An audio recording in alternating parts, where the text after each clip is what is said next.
আজকাল সেলিব্রিটিরাও আমার ভিডিওতে লাইক দিচ্ছে, দেখতে চান? দেখাবো। আর সঙ্গে কিন্তু অনেক কিছুই আছে যেগুলো থাম্বনেলে দেখতে পেয়েছেন। এক এক করে সবটাই বলবো। সবাইকে অনুরোধ করব, প্লিজ চোখটা একবার খুলুন আর প্লিজ একটু ভাবুন যে যে বা যারা সত্যিকারের কষ্টে থাকে, যেরকম আমাদের হাত থেকে কিন্তু ভুল হয়।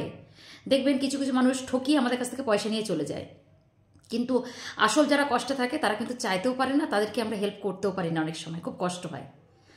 তো আমি জয়শ্রী আমার পাঁচটা ভিডিওতে সবাইকে স্বাগত জানাচ্ছি। প্লিজ সঙ্গে থাকুন, একটু বোঝার চেষ্টা করুন। আমি কোনো সময় মিথ্যের আশ্রয় নিই আর মিথ্যে কথা বলিনি এই প্ল্যাটফর্মে, কারণ আমি চাই না যে আমার জন্য কারোর ক্ষতি হোক বা আমার কারণে কারোর কোনো কিছু নষ্ট হোক। কারণ আমিও এটা নিয়ে একসময় ভিডিও করেছিলাম, এই বৃষ্টিকে নিয়ে করেছিলাম আমি, কিন্তু আজকে আমি বাধ্য হয়েছি কারণ অনেক কিছু সামনে এসেছে। এখন অনেক কিছু চেঞ্জ হয়ে গেছে, মাত্র 1 মাসের মধ্যে অনেক কিছু চেঞ্জ দেখতে পাচ্ছেন আপনারাও, আমরাও দেখতে পাচ্ছি। হ্যাঁ, অসুবিধা একটাই নেই যে আপনারা হয়তো বলবেন সুস্থ হচ্ছে, আপনারা হ্যাঁ আমিও বলেছিলাম সুস্থ হচ্ছে, এটা তো আমাদের আনন্দ হওয়া উচিত। কিন্তু মিথ্যে কেন? মিথ্যে কেন? সেলিব্রিটি লাইক করেছে না? লাইক তো করবেই, কারণ সিম্পেথি তো সে করুণা তো সে করবেই আপনার তোমার ওপরে, করবে না? করারই তো কথা। ক্যান্সার হচ্ছে না তোমার, ক্যান্সার পেশেন্টকে তো সবাই করুণা করে, তাই না? এই একটা কথা। আর সেকেন্ড কথা হচ্ছে যে এক এক করে সবার নামে একটা চ্যানেল খুলতে হবে। সেলিব্রিটিরা লাইক করেছে এবং নিজেও এখন সেলিব্রিটি বলে কথা, ধোকা দিয়ে মানুষের চোখে একদম ধুলো দিয়ে কি সুন্দর সেলিব্রিটি নিজে হয়ে গেছো। আর তোমার 4-5টা চ্যানেল থাকবে না, হতে পারে না। সবে তো মায়ের চ্যানেল শুরু হয়েছে, মা চ্যানেল খুলছে, এরপর বাবা খুলবে, এরপর ছেলের খুলিয়ে দেবে, তারপর আবার আর একটা নতুন তৈরি হবে, নামে নামে এখন হবে। আর ভিউয়ার্স তোমাদেরকে বলছি, বা তোমাদের সময় এসে গেছে, তোমরা আরও বেশি করে সাপোর্ট করো, আরও বেশি করে, কারণ ওর স্বপ্নগুলো যে তোমাদেরই পূরণ করতে হবে। গাড়ি কিনবে, আরও 2-3টে ফ্ল্যাট কিনবে, কারণ সেলিব্রিটি এখন ও হওয়ার মুখে। এরম করে তো আর সেলিব্রিটি সবাই হতে পারে না, সবাই তো আর এরকম নাটক করতে পারে না, আর সবাই থাম্বনেলও বানাতে পারে না। দেখছেন না আমাদের এই থাম্বনেলের এইরকম গুতার জন্যে ভিউজ আসে না। এত সাবস্ক্রাইবার, তাও ওই ওপরে থাম্বনেল দেখলেই পালিয়ে যায়, কারণ এত রমরমা থাম্বনেল তো বানাতে পারি না। কথাগুলো কিন্তু সব বলি ভালো। সবাই, কিছু মানুষ আমাকে এটা বলেছে, দিদি তুমি সত্যি এখন অবধি তোমার 100K হয়নি, ভাইরাল হওনি তুমি, হব কি করে? নাটক যে করতে পারি না, স্পষ্ট কথা বলি। অনেকের সহ্য হয় আর অনেকে বোঝে না, আর অনেকেই ভাবে যে কি আছে চ্যানেলে, প্রথম কিছুটা কথা শুনে চলে যায় হয়তো, মেবি। তো আমি তো আর এখানে ঝগড়াও করতে পারি না, খিস্তিও দিতে পারি না। যদি এগুলো করতে পারতাম বা জামা কাপড় খুলতে পারতাম, হয়তো এতদিন 100K পার হয়ে যেত। পাচ্ছি না আর পারবও না। যাই হোক, মুদ্রা কথায় আসি। নামে নামে সেলিব্রিটি যখন নামে নামে চ্যানেল খুলতে হবে, আপনারাই পারেন এবার চ্যানেলগুলোকে গ্রো করে দিতে। কারণ মায়ের রান্না সব কিছু আপনারা নিশ্চয়ই দেখেছেন, এবার মায়ের চ্যানেলটা খুলে দেবে। তারপরে আপনারা সবাই আবার সাপোর্ট করবেন। নিজের শরীর খারাপ দেখিয়ে 200K করেছে, এরপরে বাচ্চা কিছুদিন ঠান্ডা জল লেগেছিল, এটা চলেছিল সেটা, আর কিছুদিন পরে বাবা মাকে দেখাবে অসুস্থ, বাবা মায়ের হয়ে কিছুদিন হয়ে গেল, চলবে। দেখুন, একবার যে রাস্তায় যে নেমে যায় সে সেটা ভুলতে পারে না। এখন তার মেরুদণ্ড সোজা হয়ে গেছে, কদিন বেঁকে ছিল, এত ব্যথা ছিল, ব্যথাটা এখন ঠিক হয়ে গেছে। দেখুন, আজকে অনেক কষ্টে কথাগুলো বলছি, কারণ কি জানেন তো, অসুস্থ থেকে সুস্থ হওয়াটা বড় কথা না। যারা হয় তাদেরকে আমরা ভালো নিয়ে ভিডিও করি, কিন্তু কি জানেন তো, সারাক্ষণ যে থাম্বনেলে খপ খপ করে লিখেছে না ক্যান্সার, দেখুন আবার নতুন করে থাম্বনেল দিয়েছে, ভিউজ ডাউন হয়ে গেছে। যেই ভিউজ ডাউন হয়ে গেছে তখনই কি করেছে, সঙ্গে সঙ্গে থাম্বনেলে আবার সে পুনরাবৃত্তি ঘটাচ্ছে, সেই টাক মাথা, সেই পুরনো কষ্টের কথা, আবার সেই ক্যান্সার, আবার সেই ক্যান্সার আর ছাড়ছে না, ক্যান্সার আর ছাড়ছে না। ওই জন্যই তো যারা সেলিব্রিটি মানুষ তারা তো অনেকটা দয়া করে, অনেক সময় হেল্প করে। এইবার তারাও এগিয়ে আসছে হয়তো হেল্পের জন্যে, তাই না? তো এটাই হচ্ছে কথা। বোঝাতে পেরেছি নিশ্চয়ই। আপনারা সবাই আবার সাপোর্ট করবেন, ওকে ভরপুরভাবে সাপোর্ট করুন, কিন্তু দয়াটা আরও জায়গায় করুন। অনেক ক্যান্সার পেশেন্ট এই প্ল্যাটফর্মে আছে যারা সত্যি কথা বলতে কি এদের নিয়েও ভিডিও শুরু করেছে যে তোমরা বন্ধ করো তোমাদের নাটক। যে বা যারা বারবার আমাকে বলার চেষ্টা করছো, বারবার একই কথা বলছো, দিদি ওরা কখনোই বলেনি। কে বলেছে বলো তো? তোমাদের এই থাম্বনেলগুলো চোখে লাগে না? যেখানে বারবার উল্লেখ করা হয় যে ডাক্তার এটা বলেছে, ডাক্তার যে সিমটমগুলো, যে রোগটা ও শরীরে বাসা বেঁধেছে, সেটা বিশ্বাস করো তোমরা, যে বা যারা মহিলা রয়েছে এবং যারা পুরুষরা রয়েছে তারা বুঝবে না হয়তো, কিন্তু মহিলা তোমরা তো বুঝবে। আফটার ম্যারিড এই যে মাথা ধরা, এই মানে পেটে গ্যাসের ব্যথা, পায়ে ব্যথা, তারপরে সিজারিয়ানের কারণে অনেক কিছু প্রবলেমস মেয়েদের চলে আসে আফটার মানে বার্থ, মানে চাইল্ড বার্থের পরে সব বেরিয়ে আসে আর কি, হয়। এটা নর্মাল বারবার বলছি। তাই জন্যে যাদের বুঝিয়ে পারছি না তাদেরকে একটাই কথা বলছি, আমিও সাপোর্ট করেছিলাম, আমি ঝাঁপিয়ে পড়েছিলাম, আমার সমস্ত সাবস্ক্রাইবার সমস্ত মানুষকে বলেছিলাম যাও হেল্প করো, শেয়ার পর্যন্ত করেছি ফেসবুকে। এদেরকে শেয়ার করেছি আমি, আসল জায়গাটাই করতে পারিনি। দুঃখ এখানেই, জানেন অনেক কিছু এক্সাম্পল দিতে ইচ্ছা করে, কিন্তু আপনারা তো বুঝবেনই না, উল্টোটাই বুঝবেন। একটু ভালো করে বুঝবেন, যখন রাস্তায় বেরোবেন সঠিক মানুষকে আপনি পয়সা দিতে পারবেন না। দেখবেন অনেক সময় হয় কেউ আপনার সামনে না, আমার একটা এক্সাম্পল দিই। আমি সেদিনকে রাস্তায় বেরিয়েছি, একজন সামনে এসে দাঁড়ালো, হরে কৃষ্ণ গান গাইলো, ভালো কথা। আমি সঙ্গে সঙ্গে তাকে 20টা টাকা দিলাম। ভালো করে বুঝুন কথাগুলো, 20 টাকা দিলাম। সঙ্গে সঙ্গে গানটা গাওয়ার পর বলছে কোথায় বাড়ি, কি বৃত্তান্ত, সব জিজ্ঞেস করলো। করার পরে সঙ্গে সঙ্গে বলছে মা তোর কাছে একটা জিনিস চাইবো, দিবি? আমি বললাম আমার সাধ্যের মতো থাকলে অবশ্যই দেব। শুনুন তাহলে, সাধ্যের মতো থাকলে অবশ্যই দেব। সে তো বেচারা দেখে নিয়েছে, চোখ দেখে বুঝুক আর যাই দেখেই বুঝুক, দেখে নিয়েছে যে এ পারবে, এ দেবে, ঠিক আছে। আমারই তখনই ডাউট শুরু হলো। আমি বলছি আমার সাধ্যের মতো থাকলেই আমি অবশ্যই দেবো, আপনি বলুন। না তুই পারবি, তো সাধ্যের মধ্যেই আছে। আমি তো জানি মালকড়ি ছাড়া কোনো গল্প নেই, ভালো করে। I am sorry to say, but কি বলুন তো, কিছু কিছু এইসব মানুষের জন্য না আসল জায়গাগুলো আমরা স্কিপ করে যাই। তাই জন্য কথাটা বলতে বাধ্য হলাম। এক্সাম্পলটা এই কারণে দিচ্ছি, অনেক তো কিছু করি, কই তাদের কথা তো বলি না, কিন্তু এই মানুষটার কথা আজকে বলতে বাধ্য হলাম। সঙ্গে সঙ্গে দিলাম। উনি বলল দেখ মা, কিছুদিন আগে চোখটা অপারেশন হয়েছে, তার জন্য ওষুধ কিছু কিনতে হবে, তুই যদি কিছু টাকা দিস। আমি সর্বনাশ করেছি, আবার কত টাকা চেয়ে বসবে, 1000 5 1000 2 1000, আমি মুশকিলে পড়েছি। আমি তখন বললাম যে কি বলো, কত লাগবে তোমার, এরকম তাও জিজ্ঞেস করো কত লাগবে তোমার।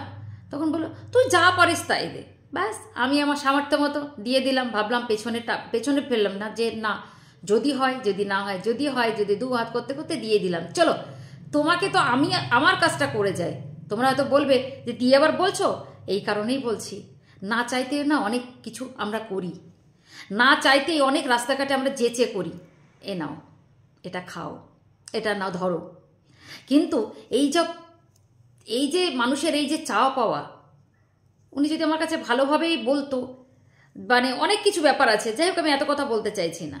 তো এইটাই এক্সাম্পল একটা কারণে আমি দিতে চাইছি যে বিশ্বাস করবেন না, আজকে ওরা যদি সঠিক রোগের কথা বলতো, হেল্প পেত, সবাই পাশে দাঁড়াতো, যে ওর একটা প্রবলেমস চলছে, ও একটা এরকম একটা সিচুয়েশনের মধ্যে থেকে যাচ্ছে, সবাই ওকে হেল্প করো।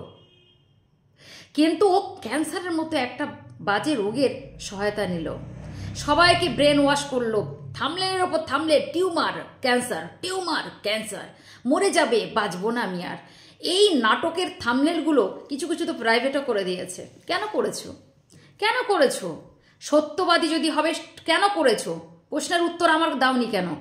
আমার থেকে বলতে নেই, যারা তোমাদের একেবারে ধুয়ে দিচ্ছে, তারা ছোট কন্টেন্ট ক্রিয়েটার, তাদের তো প্রশ্নের উত্তর দিচ্ছ ঠুকে। আমি সঠিকভাবে প্রুফ দিয়ে আমি আমার প্রুফ দিয়ে তোমাদেরকে প্রমাণ দেওয়ার চেষ্টা করছি। দিচ্ছ না কেন?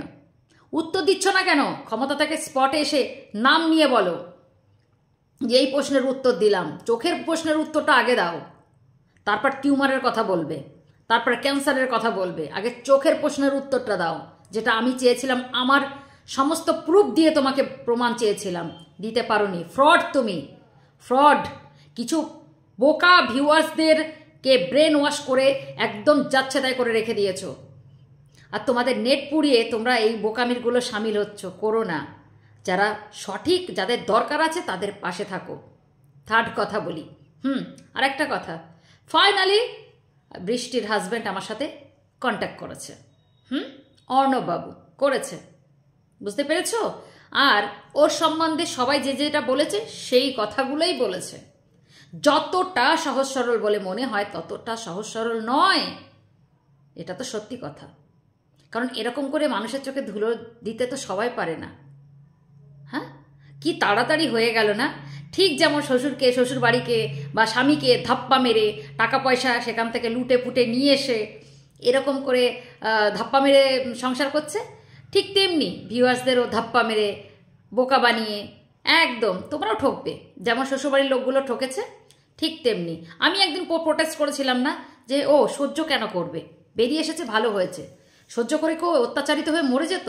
কিচ্ছু না, সব ঢপের কার্তিক। প্রেম ভালোবাসা এমন একটা জিনিস যে তখন আর জাত ধর্ম পাত কিছুই মানে না, ছোট বড় কিছুই মানে না। তাই প্রেম ভালোবাসা এতটাই ডুবে গেছিল, তখন তো বেরিয়ে আসতেই হতো, বেরিয়ে আসতেই হতো। আর সত্যি কথা বলতে আগেও বলেছি, এখনও বলছি, এরম একটা বিনা পয়সার চাকর তো কেউ পাবে না ভাই। কেননা স্বামীরা কর্ম করে খাওয়ায়, হ্যাঁ, সাদে আহ্লাদে রবিবার করে একটু ওয়াইফদের খাওয়ায়, বাড়ির সবাইকে রান্না করে খাওয়ায়, শখ আহ্লাদে। আমার হাজব্যান্ডও করে। কিন্তু এরকম গাদা গরুর মতো প্রত্যেকটা ডেলি টু ডেলি কাপড় কাচা, ঘর মোচা, সবটাই বাসন মাজা, সব কিছু তো সব পুরুষ মানুষরা করে না। তাই সব পুরুষ মানুষ ভালো হতে পারে না, তাই না? আর এরকম বিনে পয়সায় কাজের লোক তো কেউ পাবে না, ওর থেকে একজনকে রেখে দেওয়াই ভালো, তাই না? যে সবসময় আমাকে ভালোবাসবে। তাই নিজের সন্তানের পরোয়া করে না, তাই নির্লজ্জের মতো, বেহায়ার মতো ক্যামেরার সামনে এসে বলে আমি আজকে সারাদিন কি করে কাটাবো। যার এত সুন্দর একটা ছেলে আছে, সেই ছেলের সঙ্গে সময় কাটায়। আফটার ম্যারেড একরকম একটা চাহিদা, আবার একটা বাচ্চা হয়ে গেলে আর একটা চিন্তাধারা মানুষের সৃষ্টি হয়। এ তো একদম নির্লজ্জ। তাই ক্যামেরার সামনে এসে বলে ও কাজে চলে গেছি, আমি কি করে থাকবো, কি করে থাকবো। কেন? তোর একটা বাচ্চা আছে না, তোর একটা সন্তান আছে না, তার সাথে সময় কাটাবি। সেসব না, লজ্জা করেন। আসলে ওই তো সবসময় তো আর সব পুরুষ মানুষ আর আঁচলের মধ্যে এরকম গুইট্টি মেরে থাকবে না, তাই না? তারা ভালো হবে কি করে? আর এই পয়সা কড়ি তো লোটা হয়ে গেছে, তাই না? ওই হাজব্যান্ডের কাছ থেকে তো এত এত মাল নিয়ে চলে এসেছে, আর এই মালটা কোনোদিনই যাবে না, বুঝেছো? ওই হাজব্যান্ড মানে প্রেজেন্ট হাজব্যান্ড কোনোদিন ওর ছেড়ে চলে যাবে না, চাপ নিও না তোমরা। কেন? ওর কাছে অনেক মাল কড়ি আছে। যেদিন মাল করি ফুরিয়ে যাবে আর যেদিন ও যৌবন চলে যাবে সেদিন লাত মেরে চলে যাবে। কারণ শুনেছি তো বয়সে ছোট, আর এই যে ছোট মানুষকে তা ধরে রাখা যায় না। বয়স বেশি হলে তাও বুঝতাম যে না হয়তো শেষমেশ থাকবে, যাবে কোথায় আর, কিন্তু এ থেকে যাবে, চাপ নেই। পয়সা আছে, বিনে পয়সায় সব কিছু খাচ্ছে। একটা কাজ করতে হয় তাই করে, তাই না? সারাক্ষণের জন্য তো দেখেছি বা দেখছি, থাকে না, থাকবেও না। অনেক দেখা আছে এরকম, অনেক দেখা আছে। মালকড়িটা ফুরিয়ে যাক আর ওই রূপে ওই যেটুকু আছে সেটুকু ফুরিয়ে যাক, একটা সময় বুঝতে পারবে। বড় বড় লেকচার মারছে না ক্যামেরার পেছনে, বিহাইন্ডে অনেক মানুষকে জ্ঞান দিচ্ছে। নিজের জ্ঞান আছে তো, নিজে যে বড় ভুল করে বসে আছে সেই জ্ঞানের মাসুলটাকে দিক, তারপরে লোকের জ্ঞান দেবে, ঠিক আছে? আজকের জন্য এইটুকু। ওই যে বললাম যে অন্নবাবু যে কথাগুলো বলেছে সেগুলো পরের ভিডিওতে দেবো। আমি আবার এত বড় ওই 34, 35, 10 মিনিট, একটু আধ ঘন্টার ভিডিও করি না। কারণ আমি মনে করি আমারও যেমন সময়ের দাম আছে, সবারই সময়ের দাম আছে। তাই অল্পের মধ্যে থেকে সবটা সারি। যে আমার পেছনে যদি এত সময় দেয় তাহলে আরও ভিডিও কখন দেখবে মানুষ, তাই না? তো আজকের জন্য এইটুকু, আরও দেব। তা তোমরাও যদি বোকা হয়ে ওকে এখনও সাপোর্ট করো, সেটা তোমাদের ব্যক্তিগত ব্যাপার। এখনও তোমরা বলছি, কেননা আমি কোনোদিন ভুল হতে পারি না। সত্যি কথা বলতে কি, তোমারও যে রোগ আছে আমার ওদের সেই রোগ আছে, সেই রোগের বায়না দিয়ে এই সব অসভ্যতামি করে এটা করছে। একটা ক্যান্সার পেশেন্ট বা মাথায় টিউমার হোক, তারপর চোখের যে সমস্যা, এরকম নিয়ে এত তাড়াতাড়ি রিকভার কেউ করতে পারেও না। আমি সেদিনকে চ্যালেঞ্জ ছুড়ে গেছিলাম, আজও যাচ্ছি। চোখের যা কন্ডিশনও দেখিয়েছিল, সেই চোখের কন্ডিশনে কোনো মানুষ, ক্যামেরা তো দূরের কথা, আগুনের সামনে এবং রোদের মধ্যে যেতে পারে না, অ্যালাউড নেই। এটা ডাক্তারের কথা বলছি। যে ঘটনা ওরা চোখের সামনে ভিউয়ার্সকে বোকা বানিয়ে ভিউজ কামিয়ে, নির্লজ্জের মধ্যে রেভিনিউ তো কামিয়েছে, সাবস্ক্রাইবারগুলো গেন করেছে। হিংসা নয়, রাগ থেকে বলছি। কারণ মিথ্যাচারিতা দিয়ে ফ্রড করে, অ্যাকচুয়ালি অনলাইনে ফ্রড হয় না? তোমরা শুনেছো ফ্রডের গল্প? এও একটা তার মধ্যে একখানা। বারবার বলছি তো, চুল চেঁচে, এই আগে একটা ভিডিও ছেড়েছিলাম না, চুলটা পুরো এরকম চাচা চুল, ভালো করে জুম করে দেখো, স্ক্রিনশট মেরে উপরের থাম্বনেলটা, তাহলেই বুঝতে পারবে। ওইটাখানে চুলটা পুরো এরকম খুর দিয়ে টানা, মানে ওই মেশিন দিয়ে আর কি, কোনো মতে ওখান থেকে চুল উঠে যায়নি। একটু ভালো করে তোমরা দেখে নাও ভিউয়ার্স, প্লিজ। কতদিন আর বোকা থাকবে? সঠিক কাজ করো এবং সঠিক জায়গায় কাজ করো, তাহলে মনের শান্তি পাবে, তৃপ্তি পাবে। ভুল ভেবে সত্যি এটা সাপোর্ট করেছিলাম, বিশ্বাস করো, আমাকে একটু বিশ্বাস করো। যদি ওর সত্যি এরকম বড় বড় কোনো রোগ হয়ে থাকে, প্রমিস করছি সবার ক্যামেরার সামনে এসে সরি বলে যাব, কান ধরে। আর যেগুলো তোমাদের বুঝিয়েছে চোখ থেকে মাথা সব ভুল, সবটাই। আর্থ্রাইটিসের প্রবলেম আছে, গ্যাস অম্বলের ব্যথা আছে, সাইনাসের প্রবলেম আছে, সবার আছে। একটু দেখে নিও। সব আছে, সবারই আছে কম বেশি। তোমরা তো আর পয়সা ইনকাম করছো না, তোমরাও কাস্টমারকে ডাকছো না, তাই এদের এইভাবে কথাটা আমি বলতে বাধ্য হলাম আজকে। সবার নামে এক এক করে চ্যানেল খুলবে, আর তোমরাও বোকার মতো সেই চ্যানেলে গিয়ে সাবস্ক্রাইব করো। আর কিছু বলার নেই।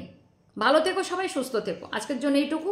তোমাদের যদি কিছু বলার থাকে, যার যা ইনফরমেশনস দেওয়ার আছে, আমার ইনস্টাগ্রাম লিঙ্কে একদম সেন্ড করে দেবে।